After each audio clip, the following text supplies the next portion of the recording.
Item Number, SCP-3017. Object Class, Neutralized, previously Euclid. Special Containment Procedures, updated. Fraser Melbrook's cremated remains have been scattered over redacted locations, all of which are under automated surveillance. The locations are stored in individual files under separate subdirectories under level redacted clearance. Any attempt to access any of the files pertaining to the location of the remains, intentionally or otherwise, will automatically alert RASA administrators. All personnel attempting to access these files are to be administered Class A amnestics and removed from active duty for a period of no less than 2 weeks. If symptoms of SCP-3017-A appear in any Foundation personnel and persist following administration of Class A amnestics, SCP-3017 will be redesignated as Euclid, new procedures will be drafted, and all affected personnel will be given further amnestic therapy on a case-by-case basis. Symptoms of exposure may include repeated or prolonged access to this file and related files, attempting to access files pertaining to the location of Melbrook's remains, attempting to access the remains themselves, creation of additional material related to SCP-3017, and any attempt to violate these containment procedures.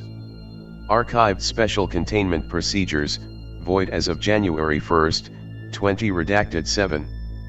Access logged. Special Containment Procedures, SCP-3017 is contained in a standard humanoid containment cell at Area 55. The entrance to the cell is to be guarded at all times by no fewer than 3 armed security personnel. Visual and audio feeds of the inside of the cell are to be monitored at all times by no fewer than 3 security personnel. Any malfunctioning cameras or microphones must be repaired without delay. Personnel interacting with SCP-3017 are not to do so continuously for more than 1 hour without Level 4 approval. Any personnel exhibiting violent or obsessive behavior towards SCP-3017 are to be administered a Class A amnestic. SCP-3017-1 instances are to remain under surveillance by clandestine assets. Any attempts by SCP-3017-1 to raise awareness of SCP-3017's containment, or of the containment of other SCP-3017-1 instances, shall be dealt with via standard information suppression techniques to prevent any security breach. Individual instances may be contained for the purposes of extracting information from SCP-3017, or to discourage lack of cooperation. No additional privileges are to be given to SCP-3017 for good behavior. Lack of cooperation by SCP-3017 may be dealt with by withholding of rations for no more than 24 hours, removal of basic amenities, sleep deprivation, corporal punishment, containment of SCP-3017-1 instances, and threat of harm of SCP-3017-1 instances. Description, void as of January 1, 20 redacted 7. SCP-3017 is Fraser Melbrook, a male aged 25 years old at the time of initial containment. SCP-3017 is believed to have extensive ties to several anomalous groups, and is suspected of having committed multiple robberies, assaults, and murders. SCP-3017 has been arrested 23 times, but has never been formally indicted, most likely due to its secondary effect. SCP-3017's primary anomaly affects all subjects coming in close proximity. Subjects who make direct visual contact or engage in conversation with SCP-3017 have a 1 to 5% chance per minute of becoming spontaneously aware of SCP-3017's criminal disposition. Subjects do not gain knowledge of SCP-3017's specific crimes, only a general understanding of its violent nature. Subjects exposed to SCP-3017 for periods greater than 1 hour may begin to experience a compulsion to ensure SCP-3017 remains incarcerated. Further exposure can result in obsessive or violent behavior, though this is easily remedied with amnestic treatment. SCP-3017's secondary anomaly manifests in its ability to evade extended incarceration. This effect is believed to be voluntary, but the exact mechanism for the phenomenon is unknown. SCP-3017 secondary anomaly has been a severe barrier to containment, but can be mitigated with the use of SCP-3017-1. SCP-3017-1 is the collective designation for 12-13-14 people who are entirely immune from SCP-3017's primary effect, and are unable to be convinced of SCP-3017's criminal activity. A table of all currently known SCP-3017-1 instances can be found under Addendum 3017-1A. The threat of incarceration, harm, or death of SCP-3017-1 instances greatly reduces the effects of SCP-3017's secondary anomaly. The use of SCP-3017-1 for this purpose has been shown to be far more effective than conventional disciplinary action, and serves the dual function of being an incentive for SCP-3017 to divulge sensitive information. However, conventional means are generally preferred due to logistical constraints. The use of SCP-3017-1 is the preferred method for obtaining information from SCP-3017. Addendum 3017-1A. The following is a list of known SCP-3017-1 instances and their relation to SCP-3017. Designation: SCP-3017-1-01. Name: Vivian Melbrook Fortuin. Age: 48. Relation to SCP-3017, Mother. Designation: SCP-3017-1-02. Name: Beck Melbrook Sr. Age: 49. Relation to SCP-3017, Father. Designation: SCP-3017-1-03. Name: Zara Melbrook. Age: 18. Relation to SCP-3017, Sister. Designation: SCP-3017-1-04. Name: Beck Melbrook Jr. Age: 16. Relation to SCP-3017, Brother. Designation: SCP-3017-1-05. Name: Max Melbrook. Age: 11. Relation to SCP-3017, Brother. Designation: SCP-3017-1-06. Name: Tabitha Fortuin. Age: 78. Relation to SCP-3017, Maternal Grandmother. Designation: SCP-3017-1-07. Name: Nadia Alvin. Age: 24. Relation to SCP-3017, Fiancé. Designation: SCP-3017-1-08. Name: Eugene Stein. Age: 26. Relation to SCP-3017, Former Classmate. Designation: SCP-3017-1-09. Name: Anna Meyer. Age: 25. Relation to SCP-3017, Former Classmate. Designation: SCP-3017-1-10. Name: Victor Abbott. Age: 27. Relation to SCP-3017, Former Romantic Partner. Designation: SCP-3017-1-11. Name: Max Friedrich. Age: 35. Relation to SCP-3017, Neighbor. Designation: SCP-3017-1-12. Name: Caitlin Adelardi. Age: 22. Relation to SCP-3017, Former Romantic Partner. Addendum: Mitigation of SCP-3017 Secondary Effect. Following repeated attempts at containment breach by SCP-3017, Dr. Paris Kiran and researcher Kathleen Ryland began an investigation of subjects' previous incarcerations. It was discovered that shortly prior to SCP-3017's 22nd arrest and longest period of police incarceration, SCP-3017-1-04 was diagnosed with leukemia. A proposal was approved to investigate how SCP-3017's perception of SCP-3017-1's well-being could be used to mitigate its secondary effect. The following interview was conducted by researcher Rylan on January 29, 20redacted 6. Begin log. Rylan, good afternoon, SCP-3017. How are you feeling? SCP-3017, I feel like the time Beck caught me in the eye when we were playing catch. Rylan, so, you've been giving the guards a hard time lately. SCP-3017, no, I haven't. Look, if this is about the other day, I already told you that I didn't do anything. Rylan, you were trying to escape. SCP-3017, I was walking to the bathroom, and he tackled me. Rylan, I would have done the same if you were trying to attack me. SCP-3017, I barely even looked at him. Are we seriously getting into this again? Rylan, you know what? You're right. Dr. Kiran already went through this with you. SCP-3017, yeah, I've had enough of her to last me a lifetime.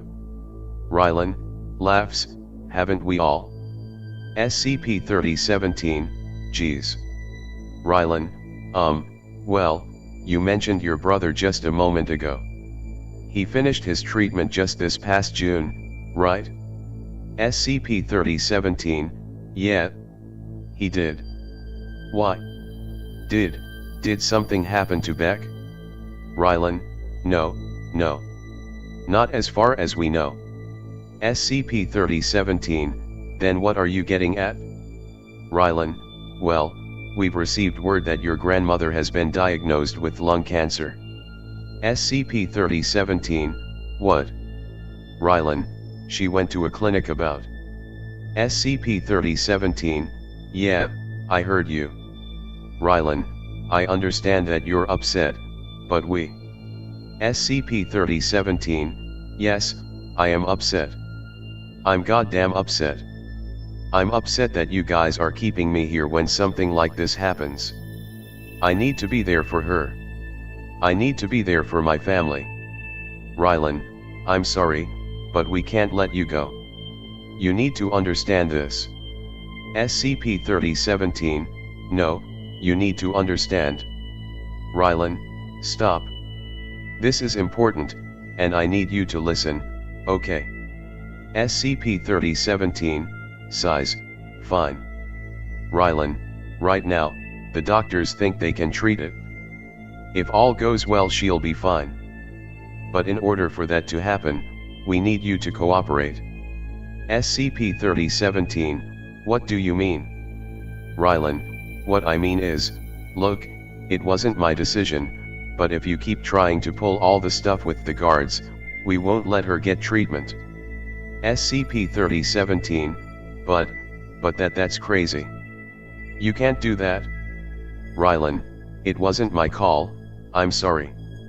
SCP-3017, no, you can't do this.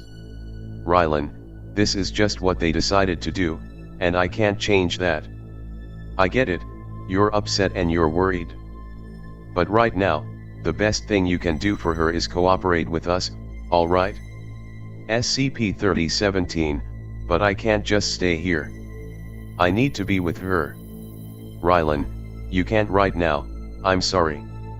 I know you care about her. But if you want to help her, you have to stop all these escape attempts.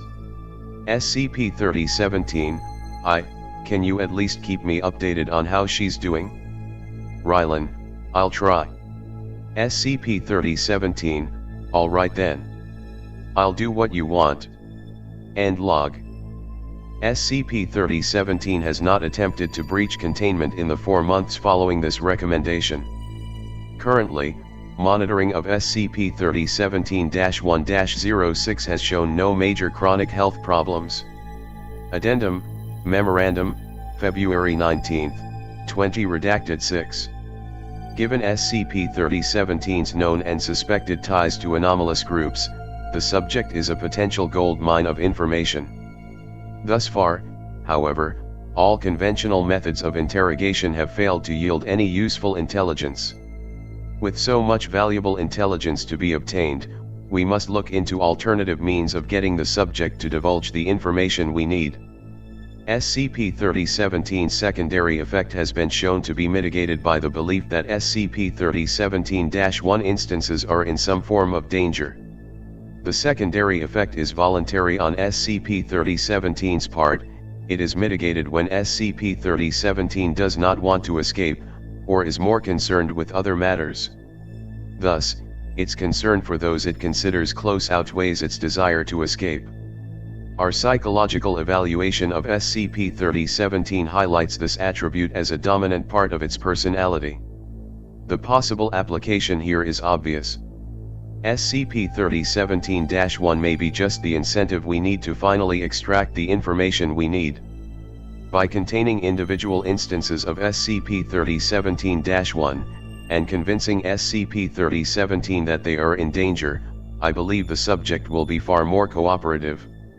SCP-3017-1 are classified as anomalous, and as such it is within our jurisdiction to contain them if need be. I propose that we contain individual instances on a temporary basis as needed, and then administer an amnestic and release them. At the expense of few resources, we may soon have access to large amounts of intelligence. Dr. Kiran. Proposal approved by Area 55 Director redacted, February 21, 20 redacted 6. Interview in 3017-13. On March 13, 20 redacted 6, SCP-3017-1-07 was placed into containment at Area 55 in order to evaluate the efficacy of using SCP-3017-1 instances to gather intelligence from SCP-3017. The following interview was conducted by Dr. Kiran while SCP-3017-1-07 was contained on site. Begin log. Kiran, SCP-3017, do you believe you are ready to cooperate with us and provide us with the information we have been requesting regarding redacted? SCP-3017, for the love of God, I keep telling you that I don't know what that is. Kiran, very well. In that case, please look at this screen and tell me what you see. SCP-3017 looks at the screen of Dr. Kiran's computer, which displays the live feed of SCP-3017-1-07's containment cell. Subject displays shock. SCP-3017, why the hell are you showing me this? Kiran, answer my question, SCP-3017. What do you see on the screen? SCP-3017, I see that you sick fucks are trying to make me think my girlfriend's been kidnapped. You're a real piece of work. Kiran, SCP-3017-1-07 has been detained and placed into our custody. Now. Subject stands up and slams its hands on the table. SCP-3017, why?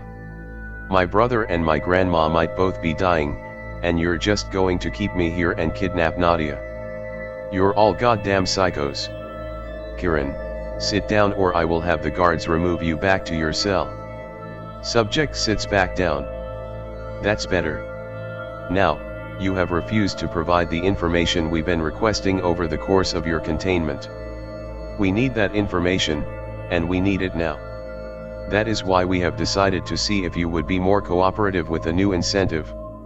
SCP-3017, you can't do this to her, she hasn't done anything. Please, I swear to God, she'll go insane in here, she'll die. I can't let you do this. Kiran, if you give us what we want, then SCP-3017-1-7. SCP-3017, she has a name. Are you really that? Kiran, if you give us the information we need, she will not be harmed. She will be released from our custody and sent home with no memory of this. SCP-3017, but, I already said I don't know anything. How can I tell you what I don't fucking know? Kiran, we both know that isn't true. SCP-3017, to hell it isn't. Besides, how do you expect me to trust you to let her go? You've been keeping me here for God knows how long, and for what? Zilch. And now you want to do the same to her. How do I know that you won't? Kiran, SCP-3017, do you want to find out what will happen to her if you continue to be uncooperative? SCP-3017 covers its face with its hands and is silent for several seconds before responding.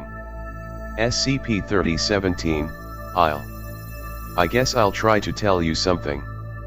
I don't know much about it, but I'll try. Subsequent dialogue classified. End log. Extensive information regarding several groups, particularly redacted, was obtained during this interview. SCP-3017-1-07 was subsequently amnesticized and released. Addendum, Memorandum, March 20, 20 redacted 6. In the course of looking over the information provided by SCP-3017 during the interview on March 13, 20 redacted 6, I have found a great deal of inconsistency. In particular, redacted really doesn't make sense when considering redacted. Furthermore, much of his story doesn't match up at all from information we have obtained from both field agents and from members of redacted. I seriously doubt that SCP-3017's information can be considered reliable.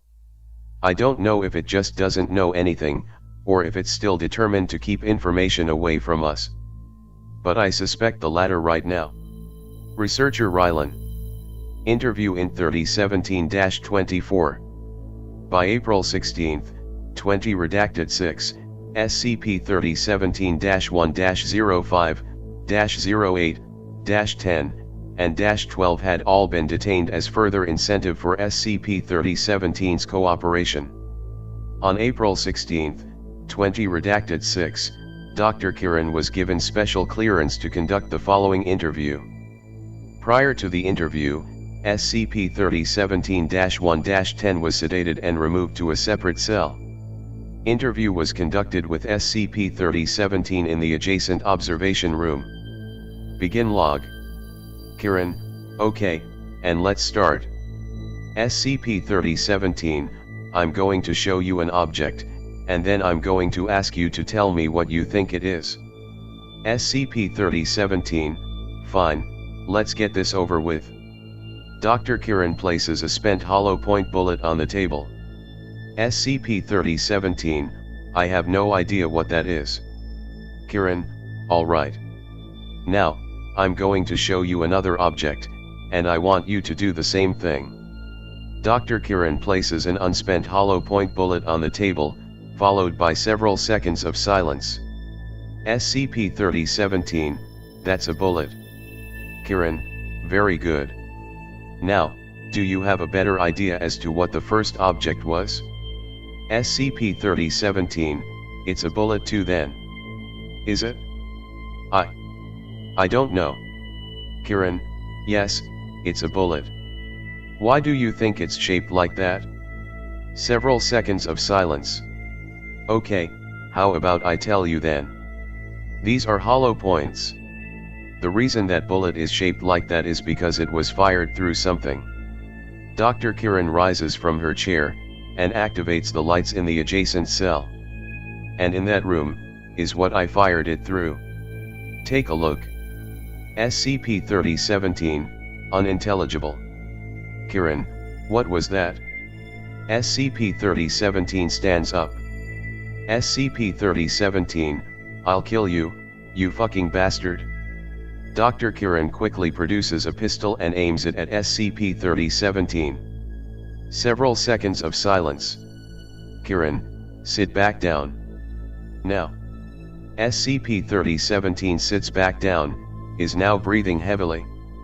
This is what happens when you lie to us. SCP-3017, please. Kiran, the more you lie, the worse this is going to get for you. Now, are you going to give us the information we need, or not? SCP-3017, I don't know anything. I'm sorry. Please. Kiran, that's bullshit and we both know it.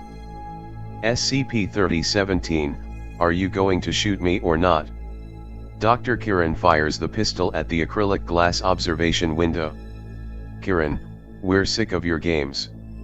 Start telling the truth, or I will shoot him again. SCP-3017, I can't, why would you, oh God? SCP-3017 begins crying for several minutes. Interview terminated.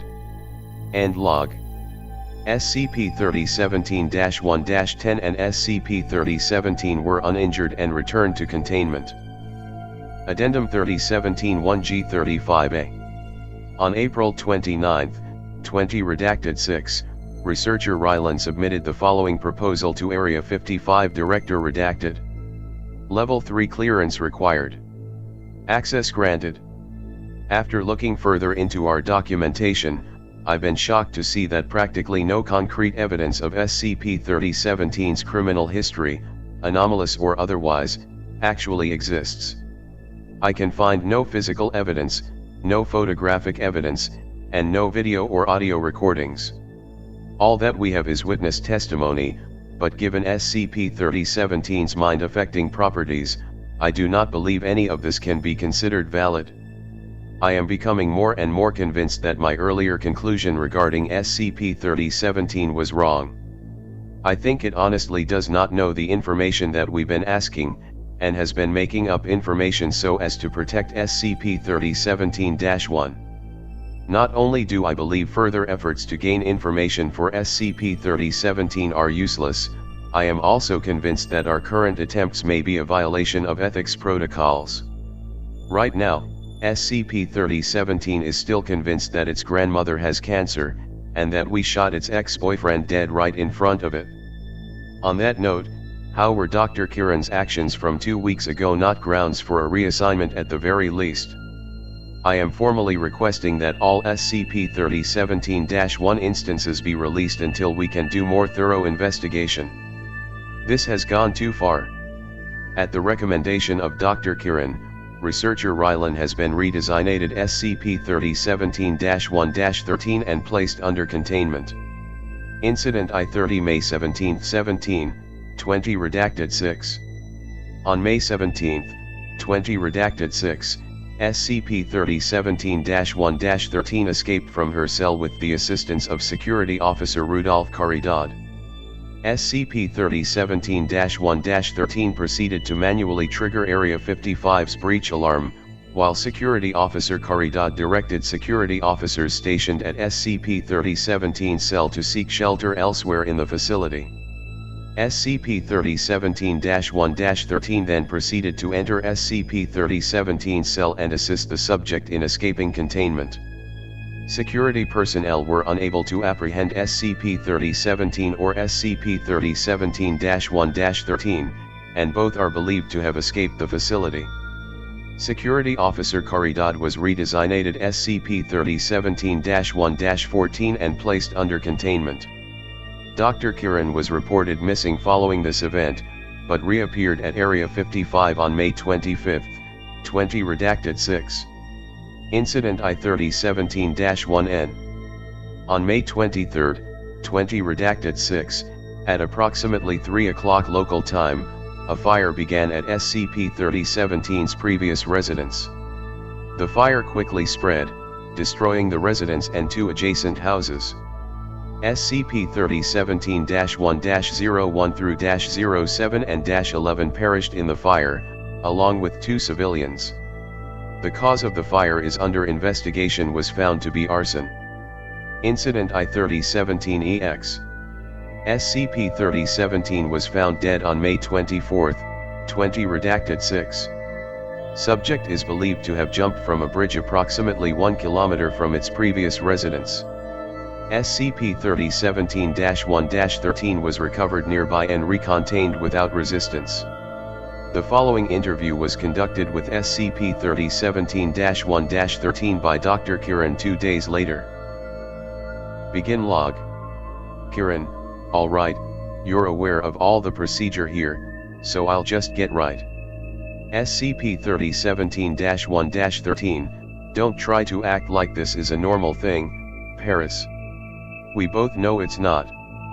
If you're asking about the breach, Rudy will be able to fill you in on everything. He did all the work there. Kiran, I'm not interested in the breach. I'm interested in what transpired with you and SCP-3017 after you managed to escape. SCP-3017-1-13, we hitchhiked to Redacted, his house burned down, he jumped into traffic. I don't want to talk about this. Kiran, we need specifics. SCP-3017-1-13, okay, fine. Specify what you want to know. Kiran, alright. Tell us about when you arrived in Redacted. SCP-3017-1-13, well, we got to the outskirts at something like 3 or 4 in the morning. The fire had already started by then, because we could see the light of it. Fraser was leading the way, just getting more and more panicked, and I realized that the fire was around where his house was. He broke into a sprint, and I lost him for a little bit, but I just followed the flames and I found him staring at a disaster area. Kiran, while you were in the vicinity, did you see anyone suspicious, anyone at all? SCP-3017-1-13, we only saw the firefighters. Kiran, are you absolutely sure? SCP-3017-1-13, yes, I'm pretty damn sure. The house was nearly coming down when I got there, so if someone set the fire, they were probably long gone at that point. Kiran, and, how was SCP-3017 acting at that point? SCP-3017-1-13, what the hell do you expect? I went to try and hold him back because I thought he was going to try and go in, but it started collapsing and he just fell to his knees. I guess I think he knew it was too late at that point. He cried for so long, and I just tried to get him away from the fire at that point. Kiran, how long would you say you remained there? SCP-3017-1-13, I have no clue. I managed to get him to go a little farther down the street, but after that he didn't move until the sun had come up. Kiran, how would you describe SCP-3017's behavior at that point? SCP-3017-1-13, what do you think? Kiran, please just describe it for me. SCP-3017-1-13, he was scared and just broken. I got him away from that street, and then he started muttering to himself, I don't want to die, and I tried to tell him that he was safe, but he was just so broken.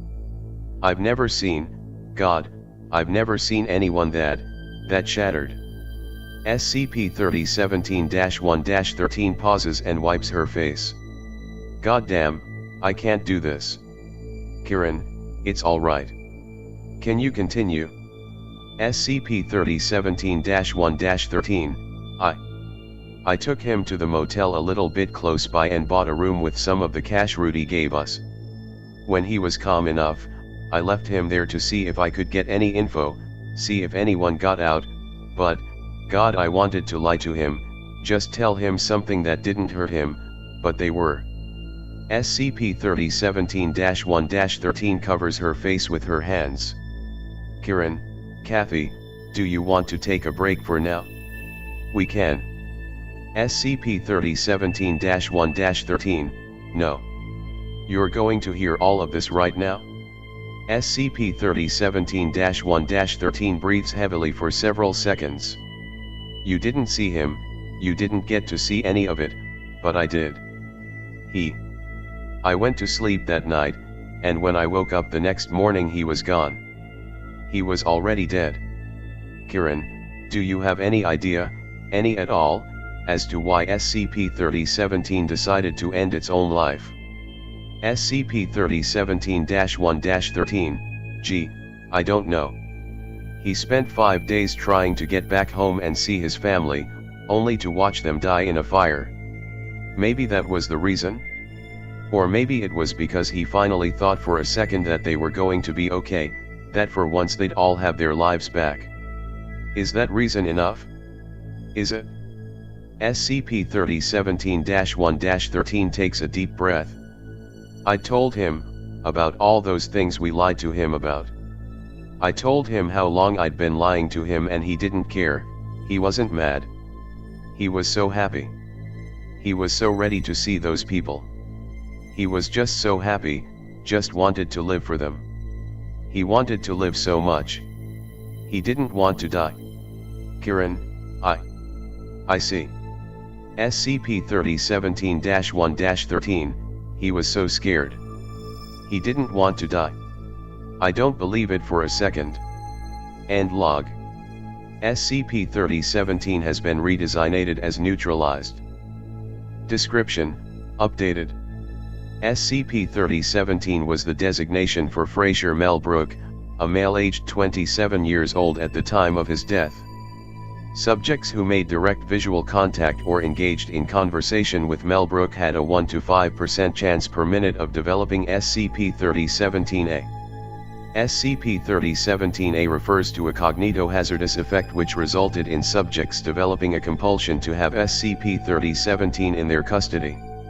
Subjects affected by SCP-3017-A perceived SCP-3017 as a dangerous criminal with an unusually effective ability to escape incarceration. SCP-3017-A often resulted in subjects developing an obsession with Melbrook and resisting any attempt to remove them from his vicinity.